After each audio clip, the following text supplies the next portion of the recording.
Warning, single instance of foul language. Everyone on the internet seems to know I do quite like Conrail. Despite not growing up with it, I've always found the bright blue color scheme with white accents very endearing. Also, the corporation had a very fascinating and turbulent history, especially in its early days.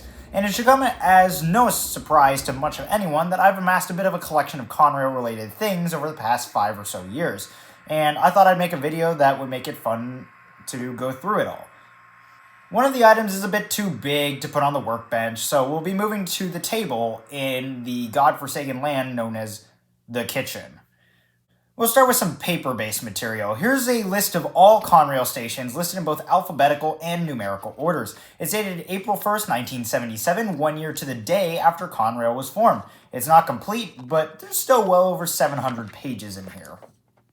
Here's 2 track charts. The big one's dated 1988 and is for the Columbus Division, and the little one is the last ever one for the Indianapolis Division and dated 1999. These are a wealth of knowledge complete with maps and mileposts. The 1988 one actually has big detailed fold-out maps, and the 1999 one has a page acknowledging the end of the line for Conrail. Pretty neat stuff for a nerd like me who likes to go out and find these locations.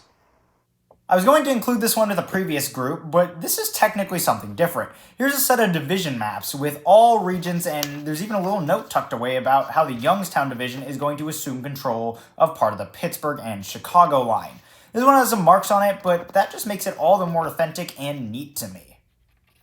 Here are a couple of Conrail corporate profiles. The one on the left is dated April 1983, and the one on the right is dated 1988. The first one is just a small pamphlet detailing the future and the financial results for 1982 with some names on the back. The 1988 one is much more in-depth and has some pictures in it with a much more thorough look at revenue, a mainline map, terminals, and some corporate names and contact info on the back.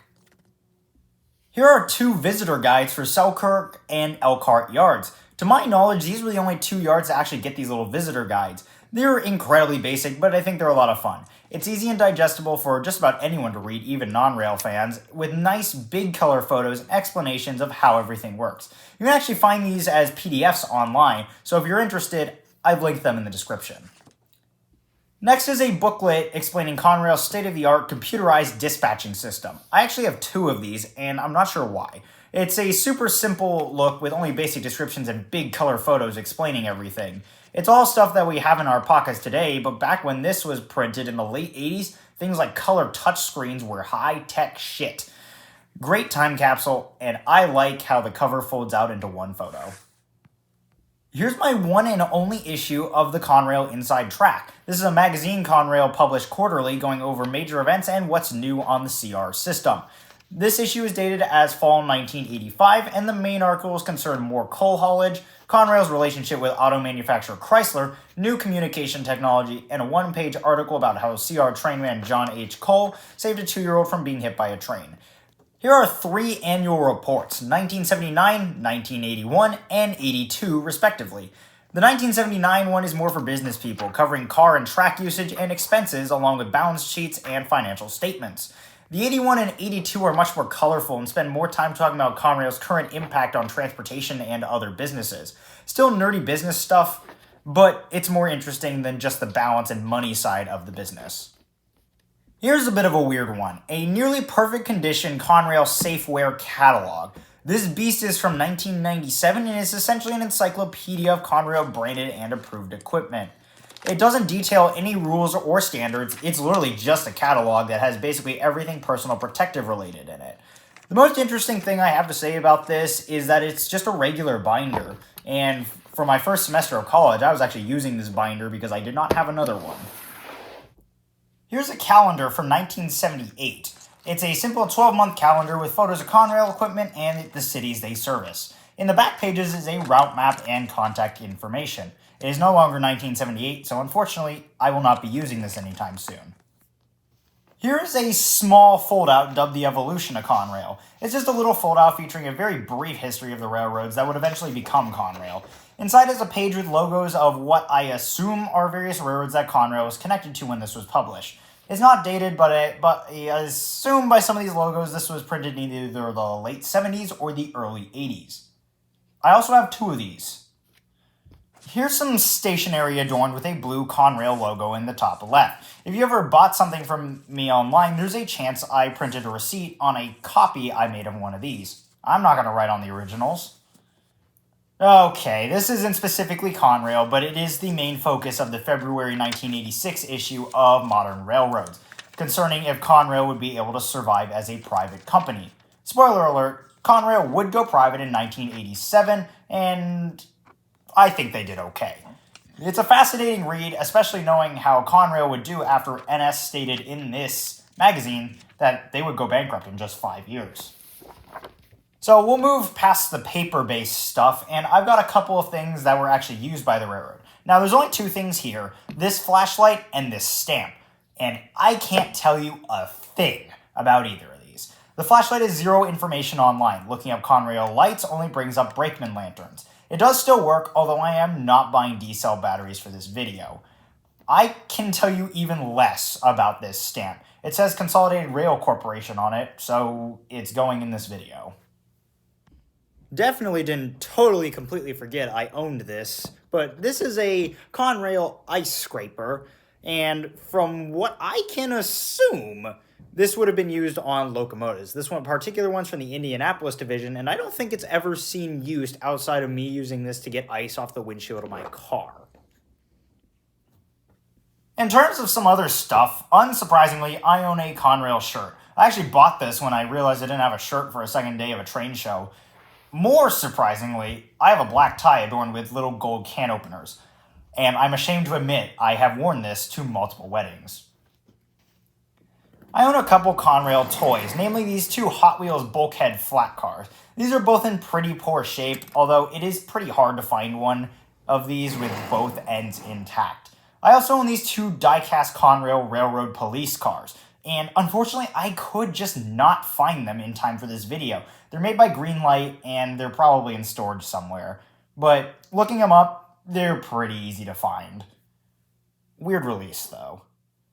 There's also these two Powertrains toys. The one on the left is one I made with some spare caboose decals, and the one on the right is one I bought on eBay. This second one has particularly impressive freehand work, especially considering the age range these toys shot for. I expect pretty much everyone just to come and skip to this point here. My Conrail painted model trains. I have quite a few, but we'll start with the HO stuff first. Here was my first Conrail painted thing. It's a Walthers Mainline GP9. It's a very smooth runner, and it's incredibly reliable. It's pretty lacking in the detail department, but I could care less, honestly. Reliability is a good thing. Here's a Mahano 462. This is a huge joke going around in the model train world, and it's still pretty funny. Just the sheer fact that this exists is complete insanity. This thing runs like crap, and I have no reason to run it much anyway. It really just sits on my shelf anymore. And here's a Mahano 040. Same deal as the 462. It's pretty funny to look at. It runs better than the 462, but that's really not saying much. The Penn Central font on the tender does bother me quite a lot, though. And another Conrail 040. This one's made by Mantua. This is the absolute holy grail of stupid Conrail painted items. It's very rare. It was only produced for 1 year. I believe it was 1991. And mine runs like absolute butt. Here's a Conrail painted Triang Stevenson's rocket. I'm not going to say anymore. Moving away from cursed items, here's my Proto 2000 GP30. Solid, reliable, and just an amazing model locomotive in general. Apart from this really, really terrible blue they picked to represent Conrail blue. Okay, here's another Conrail GP30. This one is from Scale Trains. The detail on this blows just about any model I've ever seen out of the water. I have a whole video on this guy, and my opinion of this model is still stellar.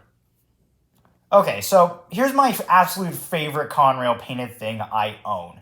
This is an Intermountain GP10. It's a one-off based on a locomotive that operates near me. It's not an authentic Conrail locomotive, but it wears a can opener in blue with pride.